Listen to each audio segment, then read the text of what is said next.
পশ্চিম ত্রিপুরা লোকসভা আসনের বিজেপি প্রার্থী বিপ্লব কুমার দেবের সমর্থনে মঙ্গলবার ৬ আগরতলা বিধানসভা কেন্দ্রের ৫ নং ওয়ার্ডের পক্ষ থেকে এক সুবিশাল মিছিল সংগঠিত করা হয়। মিছিলে উপস্থিত ছিলেন প্রদেশ বিজেপির সহ সভানেত্রী পাপিয়া দত্ত, ৬ আগরতলা মণ্ডলের সভাপতি সহ অন্যান্যরা। এই দিনের মিছিলেই বিজেপি কর্মী সমর্থকদের উপস্থিতি ছিল লক্ষণীয়।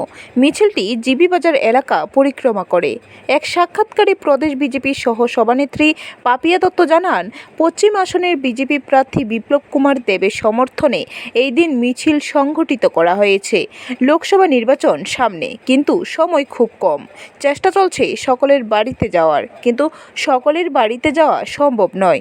তাই এই দিনের মিছিল থেকে গণদেবতাদের নিকট আশীর্বাদ প্রার্থনা করা হয়েছে বলে জানান তিনি।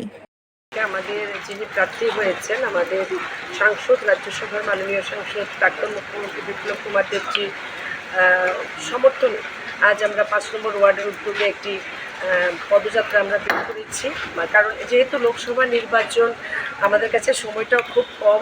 আমরা চাইছি প্রত্যেকের ঘর পর্যন্ত যেন আমরা পৌঁছাতে পারি, কিন্তু সেই সময়টা কম বলে আমরা একটু পদযাত্রার মাধ্যমে প্রত্যেকের দ্বারে দ্বারে গিয়ে আমরা আশীর্বাদটা নিয়ে নিচ্ছি এবং খুব সারা, ভীষণ ব্যাপক সারা এই ৬ আগরতলা।